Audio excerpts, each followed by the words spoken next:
अस्सलाम वालेकुम। बेग अली बाबा real estate channel में खुश आमदीद। इस चैनल पर आपको रियल एस्टेट के हवाले से बताया जाता है। अगर आप रियल एस्टेट के रिलेटेड कुछ सीखना चाहते हैं, लर्न करना चाहते हैं आपकी इन्वेस्टिंग और लर्निंग जर्नी में, इंशाल्लाह ये चैनल आपके साथ साथ है। तो आज हम बात करेंगे रियल एस्टेट में जो है वो टैक्सेस के हवाले से कि टैक्स जो है वो क्या होते हैं, और ये टैक्सेस जो है प्रॉपर्टी लॉ में अगर हम देखा जाए तो प्रॉपर्टी टैक्स जो है वो क्या है। तो इसके हवाले से आज बात करेंगे। तो इस वीडियो को आपने एंड तक देखना है, इस वीडियो को मिस नहीं करना। तो टॉपिक का जो है वो आगाज़ करते हैं। देखें जी, टैक्स जो होते हैं ना, ये हम क्यों पे करते हैं। सबसे पहले तो हमें टैक्सेस को समझना चाहिए कि टैक्स हम क्यों पे करते हैं। देखिए, कोई भी गवर्नमेंट जो है, डेवलपमेंट कंट्री जितने भी हैं, वहाँ पर सबसे जो ज़्यादा सोर्स ऑफ इनकम होता है वहाँ की गवर्नमेंट का, वो टैक्सेस पे होता है। वो टैक्सेस पे इन्हिसार कर रहे होते हैं। जितने भी डेवलपमेंट कंट्री जिसमें यूके है, अमेरिका है और कनाडा वगैरह, वहाँ पर हर एक बंदा टैक्स पे करता है। वहाँ बहुत बड़ी बड़ी जो है फैक्ट्री हैं, बहुत बड़े बड़े बिजनेस सेटअप वहाँ पर मौजूद हैं। तो जहाँ पर जितने ज़्यादा लोग जो है वो टैक्स पे करेंगे, वहाँ वो उस कंट्री जो है वो कंट्री उतनी ज़्यादा डेवलप करेगी। ठीक है। तो हम टैक्स क्यों देते हैं, प्रॉपर्टी टैक्स के ऊपर आते हैं। देखिए, अगर हम एक बंदा प्रॉपर्टी खरीदता है, एक बंदे ने प्रॉपर्टी खरीदी, ए बंदे ने प्रॉपर्टी जो है बी को सेल की, इन दोनों के दरमियान एक सेल डीड जो है वो हुई है, एक एग्रीमेंट हुआ है। तो उस एग्रीमेंट को, उस सेल डीड को हमने रजिस्टर कराना होता है, जिसको हम रजिस्ट्री कहते हैं। तो जब वो रजिस्टर होगी तो वो हमारा जो रेवेन्यू डिपार्टमेंट है, उसमें जो है वो तमाम रिकॉर्ड मौजूद होगा। अगर कल कोई बंदा वही प्रॉपर्टी दोबारा रीसेल करने की कोशिश करता है तो वो उसका रिकॉर्ड रेवेन्यू डिपार्टमेंट में मौजूद होगा। अगर आपसे वो रजिस्ट्री कहीं गुम हो जाती है तो फिर दोबारा से आप वो वहाँ से उसकी डुप्लीकेट कापी हासिल कर सकते हैं। तो एक तो उसका रिकॉर्ड जो है वो मेंटेन रहता है, दूसरा जो है वो जब भी आपके पास रजिस्ट्री वहाँ आपके पास नहीं है तो आप वहाँ से डुप्लीकेट निकलवा सकते हैं। तो इस पर जो है हम गवर्नमेंट को, जो लोकल गवर्नमेंट है उसको जो है हम वो टैक्स पे करते हैं, जिसको हम स्टैम्प ड्यूटी कहते हैं। स्टैम्प ड्यूटी, अच्छा बात करें स्टैम्प ड्यूटी की। स्टैम्प ड्यूटी जो है ये लोकल गवर्नमेंट के अंडर होती है। कुछ टैक्सेस होते हैं जो फेडरल बोर्ड के अंडर होते हैं, जैसा कि हमारे पाकिस्तान में FBR जो है वो टैक्स कलेक्ट करता है, जिसको हम एडवांस टैक्स कहते हैं।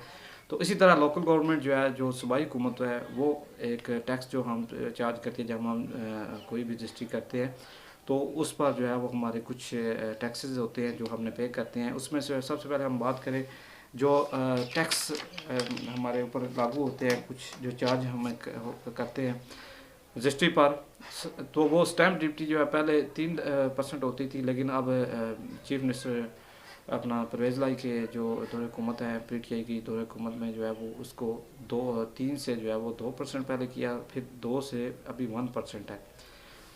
जो स्टैम्प ड्यूटी है वो पहले 2 थी, उसका जो ओल्ड रेट है, अब न्यू जो उसका रेट है वो 1% है। ठीक है। इसके अलावा जो है वो TIP ट्रांसफ़र जो है वो इमूवेबल प्रॉपर्टी, या फिर CVT जो है टैक्स वगैरह, और रजिस्ट्री की जो एक फ़ीस है, वो तमाम जो है डाल के डिस्ट्रिक्ट काउंसिल की एक फ़ीस होती है। ये तमाम जो टैक्सेस हैं, स्टैम्प ड्यूटी के जो टैक्सेस होते हैं, रजिस्ट्री के जो टैक्सेस होते हैं, तकरीबन ये पहले 6% थे, अब ये तकरीबन 6% है। कोई भी बंदा अगर प्रॉपर्टी खरीदता है तो वो उस पर उसे 6% जो है वो स्टैम्प ड्यूटी, और ये CVT tax, district council tax, registry fees जो 500 या 1000 होती है, ये तमाम जो टैक्सेस मिला के जो है ये तकरीबन जो टैक्सेस हैं ये 5% तकरीबन बनते हैं। तो अगर आपने एक प्रॉपर्टी ख़रीदी है एक बंदे ने, अच्छा इसकी सबसे पहले मैं बात सबसे पहले जो मैंने आपसे बात करनी थी, थोड़ा मैं मिस कर गया हूँ। ये जो टैक्सेस हैं ये किस जो है बेस पर हम पे टैक्सेस लिए जाते हैं, मार्केट में जो वैल्यू है उस पर लिए जाते हैं, या उसकी जो DC वैल्यू जिसको हम बोलते हैं उस पर ये टैक्स हमसे कैलकुलेट किए जाते हैं। तो ये जो टैक्सेस है कई कंट्रीज़ में जो है वो वहाँ पर वहाँ का जो सर्कल रेट है, किसी कंट्री में जो है उसको सर्कल रेट कहते हैं, किसी कंट्रीज़ में जो है उसको DC रेट कहते हैं। अगर हम DC रेट के अगर उसकी वैल्यू कम है उसकी, तो अक्सर जो है वो गवर्नमेंट वो उसकी जो मार्केट वैल्यू होती है उस पर जो है उससे वो टैक्सेस कलेक्ट करती है। अगर उसकी जो है DC रेट ज़्यादा है तो फिर उसको DC रेट पर जो है वो कैलकुलेट करके उससे टैक्स वसूल किए जाते हैं। तो ये हर एक इलाके की अपनी अपनी जो है वैल्यूएशन होती है। जो रेवेन्यू डिपार्टमेंट है वो हर साल इसको जो है रिन्यू करता है। ये हर जो है वो 6 माह या साल बाद ये चेंज होते रहते हैं। ये ऐसा नहीं कि आज मतलब कि टैक्सेस स्टैम्प ड्यूटी जो है वो 1% हो सकता है, कल जो है कल भी 1% हो सकता है, कल 2% हो जाए, 3% हो जाए। तो ये टैक्सेस जो है वो ऊपर नीचे होते रहते हैं। तो ये जो स्टैम्प ड्यूटी है ये अभी इस वक्त जो है 1% है। तो इस रेट्स जो है इसके ऊपर नीचे होते रहते हैं।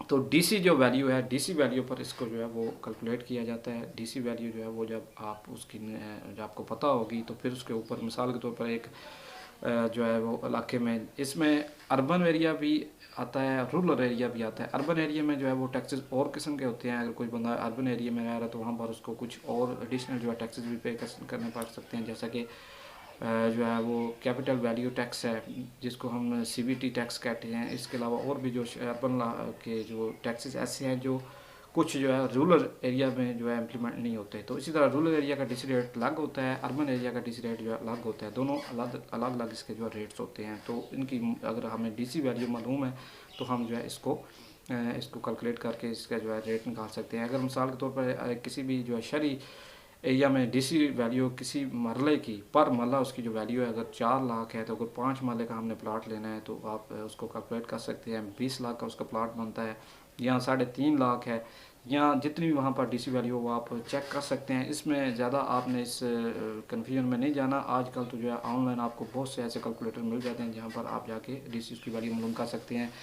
इस स्टैंपिंग पर जो है आप जाके उसकी डीसी वैल्यू मालूम कर सकते हैं। रजिस्ट्रार ऑफिस जाके वहाँ पर आपको बड़े बड़े जो है वो पैनाफ्लेक्स लगे होते हैं, वहाँ पर आपको डीसी रेट का पता चल जाता है। आप इजीली वहाँ से पता कर सकते हैं। किसी आप पटवारी से, किसी जो है वो किसी भी गिरदौर वगैरह से आप ये रेट पता कर सकते हैं। ये इतनी प्रॉब्लम नहीं है, इतना मुश्किल नहीं है आपके लिए ये सारी इन्फॉर्मेशन इकट्ठी करना। उस पर जो है ये टैक्सेस कैलकुलेट किए जाते हैं। 20 लाख का एक 5 मरले का प्लाट है, उस पर आपको अगर 5% जो है वो टैक्स पे करना है विद जो है वो स्टैम्प ड्यूटी, उसके अलावा एडिशनल जो उसके जितने भी चार्जेस हैं वो सारे मिला के अगर 5% हैं तो आप उसको जो है 5% जो है वो उससे कैलकुलेट करके आप उसको उसका टैक्स भी आप निकाल सकते हैं। ठीक है, ये तो हो गया स्टैम्प ड्यूटी के वाले से। नेक्स्ट जो है वो टैक्स है वो फेडरल बोर्ड का टैक्स है, जिसे हम जो है FPR टैक्स भी कहते हैं, जिसको एडवांस टैक्स भी कहते हैं। ये जो है ये टैक्स जो है ये फेडरल बोर्ड की तरफ से होता है। ये पहले जो था वो नॉन फाइलर पर 2% था, और फाइलर पर अपना नॉन फाइलर पर जो है वो 4% था, और जो फाइलर है उस पर 2% था। ठीक है, तो अब इसके दोबारा से चेंज किया गया जब से प्रॉपर्टी जो है वो डाउनफॉल का शिकार हुआ है। तो इस वक्त जो है वो ये इसी इन्हीं टैक्सेस की वजह से जो है प्रॉपर्टी डाउन में गई है कि जो नॉन फाइलर है उसका जो है 2% है, और दो नॉन फाइलर का जो है 2% है, उसका जो है 7% है। जो पहले 4% हुआ करता था नॉन फाइलर का, अब जो है वो 7% हो चुका है, और फाइलर का 2% है। तो इसमें काफ़ी ज़्यादा डिफरेंस है। तो आपको चाहिए कि आप जल्द अज जल्द जो है वो ख़ुद को रजिस्टर कराएं, NTN नंबर अपना दें, आप FPR में जो अपना फाइलर आप बने, ताकि आपको इस जो टैक्सेस आपको इजाफी एडिशनल टैक्सेस आपको पे करने पड़ रहे हैं ये टैक्सेस आपके माफ़ हो सकते हैं। आप जो है 2% टैक्सेस क्या जहाँ पर आपने पे करना है, अगर आप नॉन फाइलर हैं तो आपको 7% जो है टैक्स पे करना पड़ता है।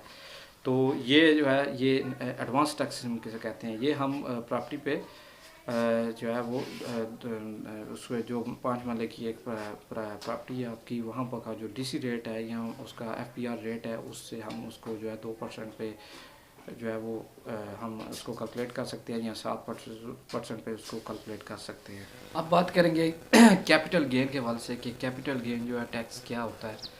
एक मिसाल के तौर पर आपने ये पेंसिल ख़रीदी है, इस पेंसिल हमने ख़रीदी है 10 रुपये की, और जब मैं इसको सेल करूँगा 20 रुपये पे, तो उसके दरमियान जो उसका गैप है उसमें जो मैंने प्रॉफिट कमाई है, इस प्रॉफिट पे मुझे एक टैक्स जो है वो इम्प्लीमेंट होगा, जिसको हम कैपिटल गेन टैक्स कहते हैं। एक बंदे ने एक प्रॉपर्टी खरीदी और उस प्रॉपर्टी को उसने जो है वो प्रॉफिट पर सेल किया, तो उस प्रॉफिट पर जो है वो कैपिटल गेन जो है वो इम्प्लीमेंट होता है। तो प्रॉपर्टी में अगर देखा जाए तो पहले ये टैक्स जो है वो 4 साल के लिए था कि एक बंदा प्रॉपर्टी खरीदता है और प्रॉपर्टी वो तकरीबन 4 साल के बाद सेल करता है, तो उस पर कैपिटल गेन जो है टैक्स नील होता था।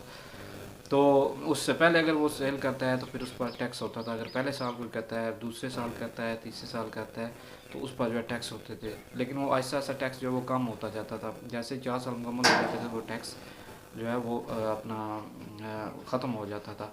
तो अब जो है वो 4 साल से बढ़ाकर उसको जो है 6 साल कर दिया गया है। अगर कोई बंदा प्रॉपर्टी खरीदता है तो अगर वो विद इन 6 साल के अंदर जो है वो प्रॉपर्टी सेल करता है उससे 6 साल से पहले साल अगर करता है तो उसको जो है वो 15%, दूसरे साल करता है तो 12.5%, तीसरे साल करता है 7.5%, फिर इस तरह नीचे जो है वो 2.5%, और इस तरह 6 साल के बाद जो है उस पर वो टैक्स बिल्कुल ख़त्म हो जाता है। तो कैपिटल गेन टैक्स जो है वो प्रॉफिट पर लागू होता है कि अगर आपने प्रॉफिट जो है वो एक प्रॉपर्टी खरीदी और उसको सेल किया तो उस पर जो प्रॉफिट आएगा उस पर आपको ये टैक्स अदा करना पड़ेगा। इसकी जो मुद्दत है वो अभी 4 से 6 साल जो है वो कर दी गई है। इसको हम कैपिटल गेन टैक्स कहते हैं। इसके बाद है ग्राउंड टैक्स। ये एक टैक्स, नया टैक्स जो है जो अभी हमारी रियल स्टेट में इसको इम्प्लीमेंट किया गया है हमारे जो है फेडरल बोर्ड की तरफ से, कि एक कोई बंदा अगर उसकी प्रॉपर्टी जो जिसकी मालियत 2.5 करोड़ की है, मतलब 2.5 करोड़ की अगर उसकी प्रॉपर्टी है, प्लॉट है या उसकी जो बिल्डिंग है कोई भी है, तो उस पर गवर्नमेंट जो है वो 5% का उसका जो है वो रेंट अजूम करेगी। मतलब उसका 5% जो है वो रेंट गवर्नमेंट खुद से अजूम करेगी कि एक बंदे की जिसकी जो है 2.5 करोड़ की मालियत की प्रॉपर्टी है, बिल्डिंग है, जो भी है, तो वो 5% जो है उससे वो रेंट उसका अजूम करेगी कि उससे आपको 5% जो है वो रेंट आपकी जो है उससे इनकम आ रही है रेंटल, तो उस पे जो है वो ये आपको टैक्स अदा करना पड़ेगा। और ये टैक्स आपको कितना अदा करना पड़ेगा, ये आपको 20वां हिस्सा जो है ये आपको अदा करना पड़ेगा। 2.5 करोड़ की मालियत पर आपको 1% जो है टैक्स पे करना पड़ेगा, तो जो तकरीबन 2.5 लाख बनता है आपको सालाना, उसको आपको पे करना पड़ेगा। तो ये एक बहुत बड़ा और बड़ा डेंजरस ये टैक्स है। ये उन लोगों के लिए जो बहुत ज़्यादा प्रॉपर्टी जिनके पास है, और जो हमारे इस मुल्क की जो है एलिट क्लास है, जो बहुत बड़े रियल स्टेट टाइकून है, तो उनके ऊपर जो है ये टैक्स इम्प्लीमेंट होता है। तो उम्मीद करता हूँ आपको मेरी ये वीडियो पसंद आई होगी। अगर आप टैक्सेस के हवाले से मज़ीद चाहते हैं कि मैं कोई वीडियो बनाऊँ तो मेरे चैनल को सब्सक्राइब करें, मुझे कमेंट्स करें। इंशाल्लाह मैं आपके लिए इस तरह अच्छी अच्छी वीडियो लेके आता रहूँगा। नेक्स्ट वीडियो के लिए इजाज़त दें।